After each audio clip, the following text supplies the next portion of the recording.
आप देख रहे हैं पब्लिक टाइम्स। मैं हेमा। चलिए जानते हैं देवरिया की खास खबर। सिद्धार्थनगर में पिछले एक सप्ताह से बारिश नहीं होने से एक बार फिर प्रचंड गर्मी का सामना करना पड़ा। सूर्यदेव के तेज धूप से सुबह से ही लोगों को झुलसाने जैसी गर्मी का एहसास हुआ। अधिकतम व न्यूनतम तापमान में 5 डिग्री का अंतर होने से लोगों को भीषण गर्मी व उमस से पूरे दिन राहत नहीं मिली। लोग पूरे दिन शरीर से पसीना पोंछते नजर आए। जिले में लोग गर्मी के तेवर से परेशान दिखे। दिन में तापमान 42 डिग्री सेल्सियस रहा। दिन चढ़ते ही जहां सूरज की तल्ख धूप ने लोगों को झुलसाया, वहीं लू के थपेड़ों ने दिहाड़ी मजदूर के साथ साथ हर वर्ग के लोगों का जीना दुश्वार कर दिया है। सुबह 9 बजे से ही सूरज का कहर शुरू हो गया, जो दोपहर तक अपने पूरे चरम सीमा पर था। गर्मी के बढ़ते कहर के कारण लोगों का घर से निकलना भी मुश्किल हो गया है। वहीं दोपहर के समय बच्चे भी अपने घरों में दुबके रहे।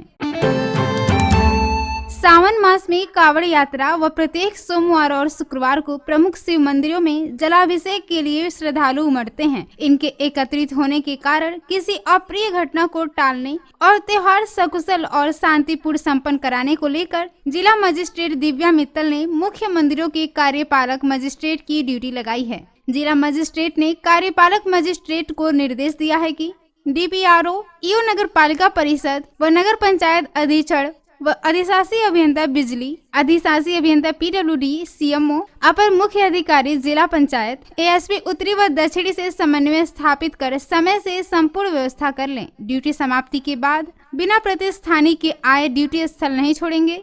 कोई अधिकारी अनुपस्थित नहीं होगा और न ही ड्यूटी के समय अपने स्थान को छोड़ेगा।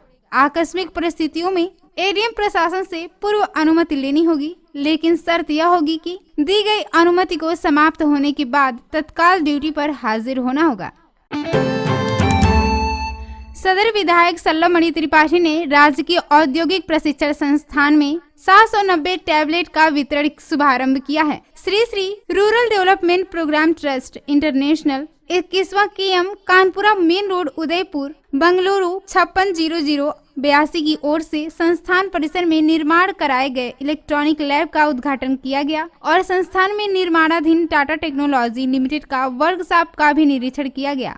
साथ ही परिसर में पौधारोपण भी किया गया। कुल 790 टैबलेट में से करीब 550 टैबलेट शाम तक वितरित किया गया। शेष टैबलेट का वितरण 2 दिन में पूरा करा लिया जाएगा। सदर विधायक ने प्रशिक्षार्थियों को प्रोत्साहित करते हुए सरकार की योजनाओं के बारे में जानकारी दी।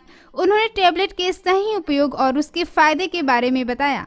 अवगत कराया गया कि नई नई टेक्नोलॉजी के बारे में अवगत कराते हुए प्रशिक्षार्थियों को प्रोत्साहित और शुभकामनाओं के साथ शुभ आशीर्वचन दिया गया। बघौच घाट में मासूम की मौत के बाद पूरे परिवार में मातम छा गया है। बहनें रो रो कर बेहोश होती जा रही हैं, तो वहीं मां बदहवास हो गई है।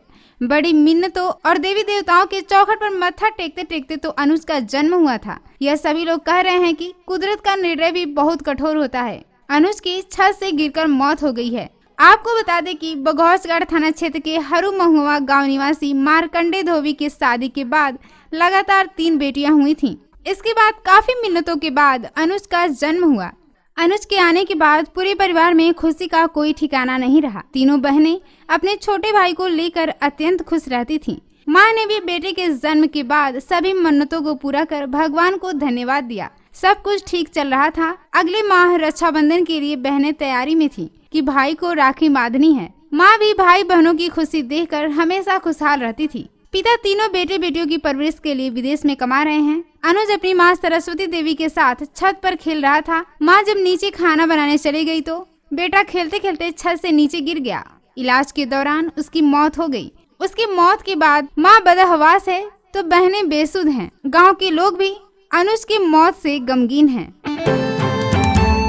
सलेमपुर कोतवाली क्षेत्र के मझौली राज पुलिस चौकी के अंतर्गत डेढ़ी मोहल्ला के मस्जिद के पास मोहल्ले में रात के उस समय सनसनी फैल गई जब बस्ती के मोहित यादव हत्याकांड से संबंधित 2 लड़कों को बस्ती एसओजी ने दबोच लिया और रात को ही उन्हें पकड़कर साथ लेकर चली गई। बताया जाता है कि बस्ती के मोहित यादव का पहले अपहरण किया गया, उसके बाद उसे मारकर कुआनो नदी में फेंक दिया गया।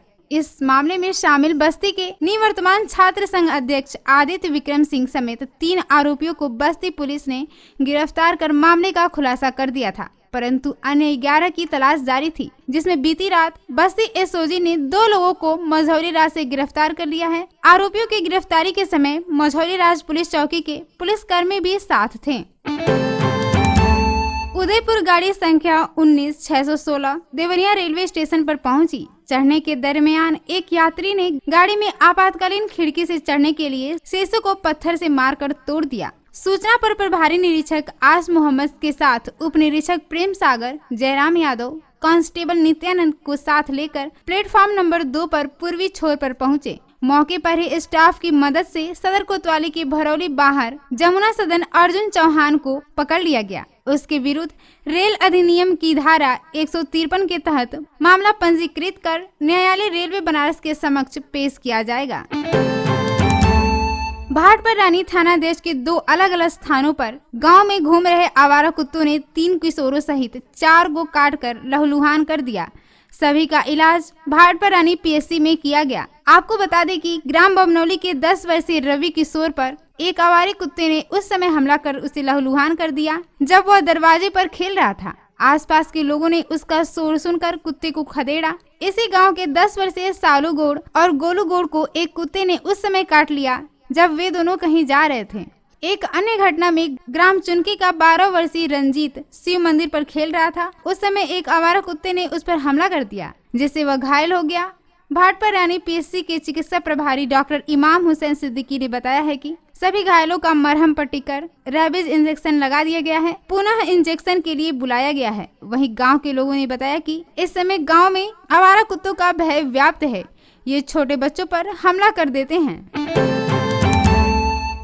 खुखुंदू थाना क्षेत्र के एक गांव में पड़ोसी को घर में घुसने से एक वृद्ध ने रोका तो पड़ोसी पर आग बबूला हो उठा। आरोप है कि कुछ लोगों को मौके पर बुलाकर वृद्ध पर लाठी डंडे से हमला कर दिया। हमले में वृद्ध का सिर फोड़ दिया गया। इसके अलावा बेरहमी से पिटाई कर बाएं पैर के जांघ और रीढ़ की हड्डियां टूट गई हैं। मौके पर पहुंची पुलिस फोर्स को देखकर हमलावर भाग निकले।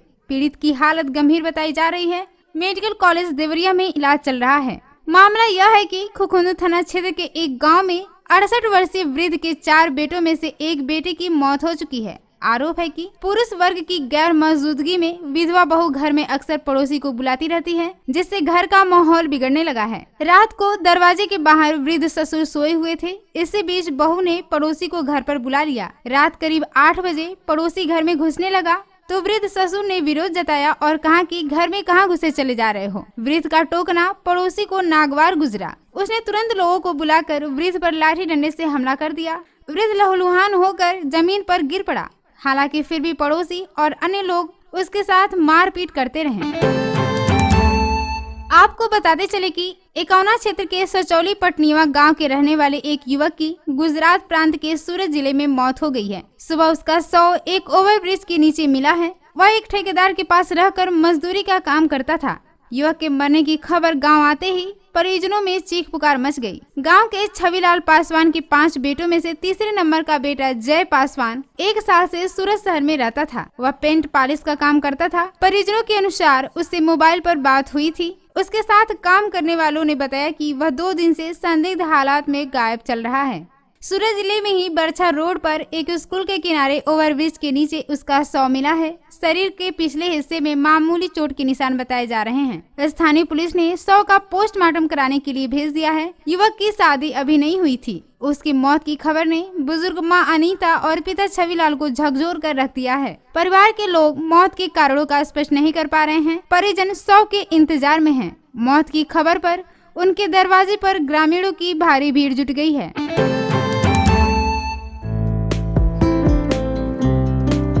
देवरिया की खास खबर में इतना ही। नमस्कार।